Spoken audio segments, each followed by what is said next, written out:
Okay, so are you an outliner, but you have a hard time outlining all the parts of your story or knowing exactly what to plan and what to pants?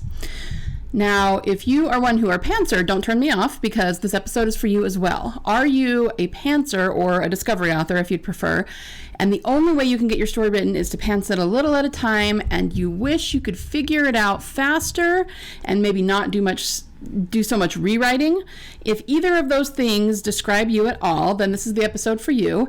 I'm going to talk about some of the things that can help to get your story written more quickly, more efficiently, and so that you're not having to stop all the time to plan the next part or realize that there's missing aspects of your story, or just take a really long time in general to get your first draft down, okay?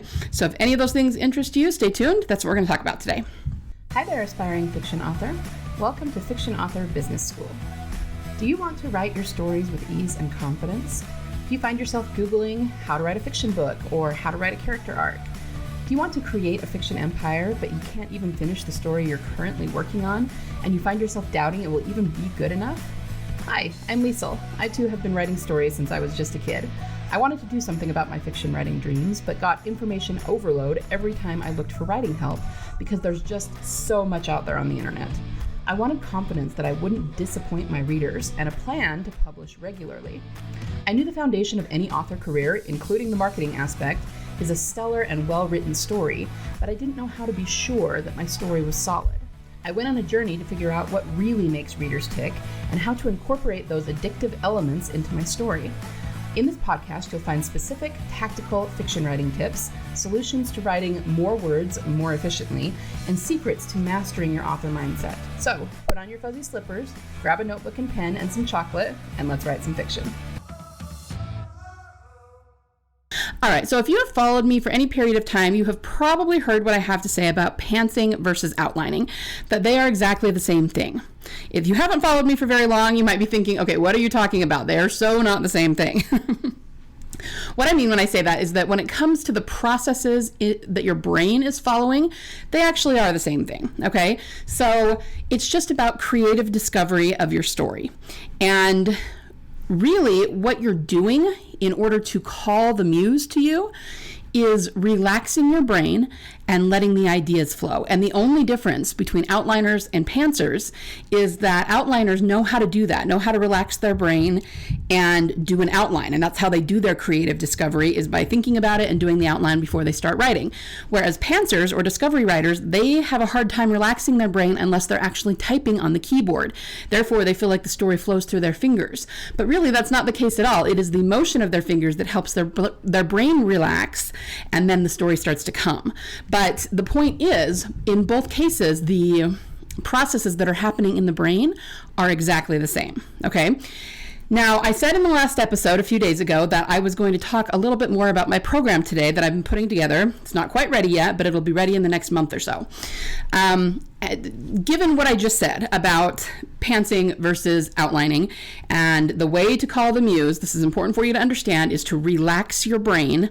And honestly, that's what you're going to be doing across the board, no matter what your process is, no matter what type of writer you are, no matter what genre you're writing. In order for it to come, that's what you have to do. Okay, so when you get stuck, when you sit down to try and write and you just can't make the ideas come, or you can't make the plot points connect, it's because you're stressing out your brain and trying to force it. Okay, that's why a lot of times we solve these problems, when we're not actually trying to, when we're not trying to write, when we're out for a walk or doing the dishes or in the shower, okay, because we've relaxed our brain, and then it's like suddenly everything's connecting and all the ideas are coming. Okay, so you've got to remember that. It's the relaxing of your brain that actually calls the muse to you.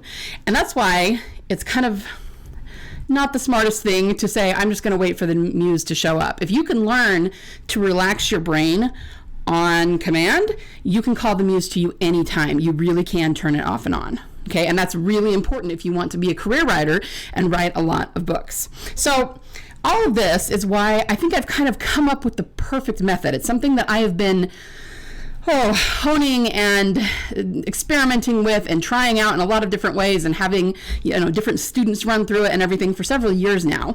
But to me, I think it's the perfect method that serves both outliners and discovery writers, and in both cases will help them write their stories faster and with more confidence than ever before. It helps outliners know what to outline, what to research, so that by the time they start writing, they never get stuck and they never have to stop and do a ton more planning and research. On the flip side, it helps pantsers or discovery writers use the same process of discovery that they always have, okay, but to do it in a much quicker and more focused way so that they aren't spending months or years writing their manuscript, only to have to go back and completely rewrite it so that by the time they figure out where the story's going, it's more focused and cohesive instead of meandering all over the place. See, here's the thing. Whether you are an outliner or a discovery writer, whether you sit down to create an outline or just let the story flow through your fingertips like we talked about, just sitting down and trying to come up with something, just pick something out of the air, it's really not the best way to write a book that will become a bestseller. Similarly, if maybe you're someone who has some of the events of your story already figured out and you're trying to connect them, either just the small scene is in between the big events, or maybe you've got the beginning and ending, but it's that saggy middle that you're trying to fill out. What you're trying to do when you're just sitting down and trying to pick things out of the air is you're trying to force the events to connect in some way. And just coming up with random events to try to force them to mesh together, just not super effective, and the chances of that book being a runaway bestseller are extremely slim. I would say slim to none. Okay, so last episode, which is episode 182, I talked about the best way to be productive during your writing sessions, right? And I gave the example of going to an amusement park with 100 different things to do and how planning out an itinerary and sticking to it is the best way to make sure you get everything done that you want to, rather than just jumping willy-nilly between things and hoping that you get around to everything you want in the time that you have allotted, right? Guys, when it comes to writing especially, I think when it comes to most things, honestly, but especially writing, hope is not the best strategy. Hope is a great thing inside a story. It's a great thing for your characters. It's a great thing for your themes. It's a great thing for your plots. But hoping you'll get your writing done generally does not get your writing done. Okay, hoping you'll come up with the perfect ending generally does not help you come up with the perfect ending. Okay, you need to be intentional about it. You need to plan, you need to process, you need to practice. Hope is just not much of a strategy when it comes to writing fiction. Okay, so back to that analogy about the amusement park and having an itinerary and sticking to it, because that's the best way to make sure you will get everything done in the allotted time. Well, the same is going to be true here when it comes to getting your book written in general, okay? But we're going to go a little bit deeper than that, okay? What if I told you that there are particular techniques you can use to ensure that your story is planned or discovered in record time, so that when you sit down, you're just off to the races and you only have to worry about getting the words written. In other words, you don't have to keep stopping to figure out what happens next, or realizing you have a missing element and having to stop and do research and figure that out. Okay, it would be really great if you could skip that and just sit down and get the words written, right? Now, I'm not going to say that you'll never ever going to need to stop and plan something new out for your story. Of course, it's going to happen from time to time, because as you go along writing, you might get inspiration for something that you didn't plan for during your outline. And guys, that is perfectly okay. I mean, more power to you. If you figure out something that's better, that serves your story and your characters better, then that's great. You should stop and figure out how to fit it into your manuscript. But the process that I'm going to give you inside this program, it will show you even how to deal with that so that it's very timely. So it's not like, oh, I figured out something I want to do. Okay, it's going to take me a year to rewrite this manuscript with this new idea put in. Okay, no, it'll just be something that you can put in relatively easily. No matter how big it is, no matter how much of the story it changed, you will be able to just sort of insert it pretty easily and figure out exactly what to do, where to put it, what chapters it goes in, and how to do it in a relatively short amount of time, so that you're still, maximizing your productivity and writing really effectively for the time that you have. Okay, That's the kind of thing that I'm going to be teaching you. Now, I do know that there are some of you out there that prefer the pantsing method. In other words, you don't really want to be tied to an outline, and that's perfectly fine. You can tailor this technique to your process and however you prefer to write your story, okay? No matter what you do, whether you're mostly pantser or mostly outliner, it will still save you time, rewriting, and wasted words. And I don't think that anybody wants to waste time, do tons of extra unnecessary rewrites, or throw away tens of thousands of words. Okay, most of us, that kind of fills us with horror, but some of us do it because that's just the only way we know how to write. But what if we could eliminate that and get your book written more effectively and more quickly? Now, like I said in the last episode, quick is obviously subjective. Quickly, for some people, could be getting your book written in a month. For others, it could be getting it written in 6 months, and that's fine. Just wherever you're at, however long it takes you to write your manuscript right now, I can pretty much guarantee that using this method will cut it down by a third, a half, if not more, just depending on what your process is and how much you tighten things up, okay? So this is the new program that I'm currently putting together. You might be wondering, is there any evidence that this actually works? Because this, to some people, especially newbie writers who are taking a year or more to write their books, probably sounds a little too good to be true. And I understand. I mean, I've been writing for more than 10 years and it's taking me that long to put this together. But this is a way to shortcut, so you don't have to take 10 years. You can just learn my techniques, and then you'll be able to write a lot faster on your earlier books than I was on my earlier books, right? As for if there's any evidence, yes, there actually is a lot, and I can go into that more in the coming weeks. I've taught students a few different iterations of this, like I said, as I've been honing it and getting feedback and figuring out what works best, and they've had amazing results. Most of them say it changes the way they think about story, and it completely changes the way that they go about writing their books. I mean, just gives them total mind-blown epiphanies when it comes to how to write their story, what to include, and all the things, all the many, many aspects there are of writing fiction. So for today, what I'm going to do is I'm just going to tell you the basic concepts that you need to make this technique work. If you use these techniques, you'll be able to write your stories quickly, easily, and with confidence that your story is good and will be well received by readers. I know we all have the times when we doubt our writing. We're doubting whether it's good enough. We're doubting whether it will be well received. I mean, does that seem cool to me only, or will readers think that's cool too? You know, things like that. But if you really have a firm grasp of story and you really know how to get the words down in a way that is, again, just very efficient and that you can practice. I have techniques for editing so that you know that it sounds, like a professional writer, not like an amateur writer, and that readers will connect with it. It changes the whole game because you suddenly have confidence that what you write will be well received, okay? And that alone can make your writing faster and more efficient because you're not doubting yourself. You're not putting on the brakes, right? And that's what we all want, right? So the 3 basic things that you will need to make this technique work are, number 1, a deep understanding of story. Like what story is, why and when human beings connect with it, how to see story from like a bird's eye view so that you have a really expert grasp of it rather than being lost in the weeds of it. This is something that I actually talk about on the podcast a lot. So if you've been listening to a lot of my podcast episodes, you're actually probably more well-versed in this than most authors are. But even so, I'll be going into a lot deeper dive of it and a lot more detail inside the program, okay? Most of us think we understand what story is, and we do in a very high school level sort of way, and I really don't mean that to be demeaning at all. I mean, that's how most people understand story. We know that we need characters. We know we need plot. We know we need setting. That's what we learn that story is, and then we follow templates like the hero's journey or the virgin's promise, and those are things that I've taught my students before too, and I think that they have a lot of value. But they're all very, very surface, okay? If you think about the research that has been done on story in the last 50 years, if you think about like diagrams of story, they're always about the plot. They're always about maybe the 3 or 4 act structure. And again, those things are very valuable. Those are important to understand. But very rarely do you see any kind of deep study that goes over the undercurrents or the deeper aspects of story, okay? the internal rather than the external. Things like the heroine's journey or the virgin's promise start to touch on them, but even so, you just don't see a whole lot about those things. Very few people talk about the internal, and the internal is actually the foundation of your story. And if you don't understand what story is on the most foundational and functional level, you're going to have a really hard time getting your story done efficiently, and you're going to have a really hard time writing something that could potentially be a bestseller because it connects so well with readers.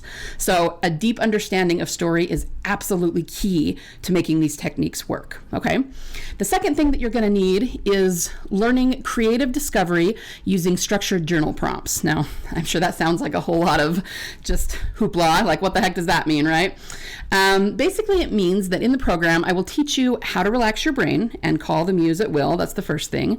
I talked about the muse earlier and how you always have to relax your brain in order to get it to come to you anytime. And I will show you how to do that. There are specific techniques you can practice. It does not take very long to learn. Okay, but then you're also going to discover your story, whether you're doing it outline style or you would rather pants it, through what are called structured journal prompts. These are very specific to what I teach in the program, and they help you hash out the most important elements of your story, okay? Your characters, your backstory, your internal arcs, your external arcs, your plot, your world building even, and how the world building connects with everything else. I mean, there's a lot of nuance that most people do not teach and most authors do not think about at all when they're writing their story. But I teach you not only what those things are, but how to figure them out for your unique story, okay? And that's a lot of what this program is. So that's the second thing you need. The third thing I've talked about a few episodes ago, and that is meditation, right? Meditation is part setting intentions and part prayer, if you will.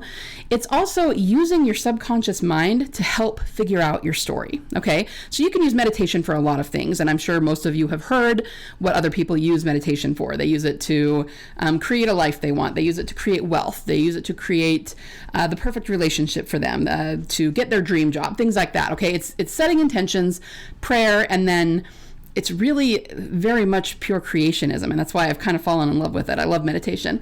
But when it comes to using it specifically for fiction writing, we are going to use it to help figure out your story. I mean, that's the obvious thing, right? I promise you, if you are using your subconscious mind to figure out your story, it will come much easier. You will have way more inspirations and epiphanies.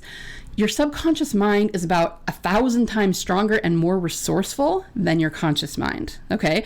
Now, I've talked before about how readers absorb story. Of course, they're reading it with their eyes, but they absorb it using their subconscious mind. In fact, a great way to get through to readers is by giving them stories that are full of emotions.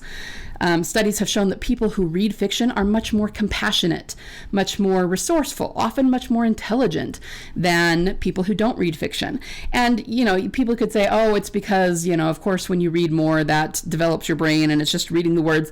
Well, that's part of it, of course, but it's more than that. It has to do with genuinely feeling the emotions of the characters in the story, and that makes them more compassionate.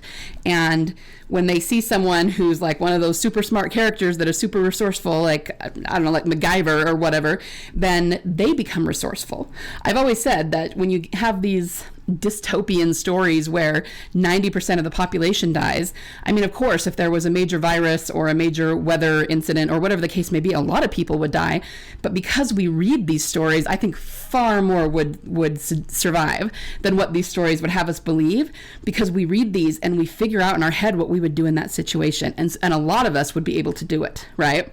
So it genuinely is a way to reach readers and help to change them in a positive way, because we're appealing to their subconscious mind. We're appealing to their emotions, right? So if that's the way that readers absorb story, then it only makes sense that that is the way that we should write our stories too, using our subconscious minds. And we're going to do that through meditation, through a lot of different kinds. I will teach several different techniques in the program, and you can use them all, or you can use just the ones that appeal to you. And, that would obviously just be very personal and up to you.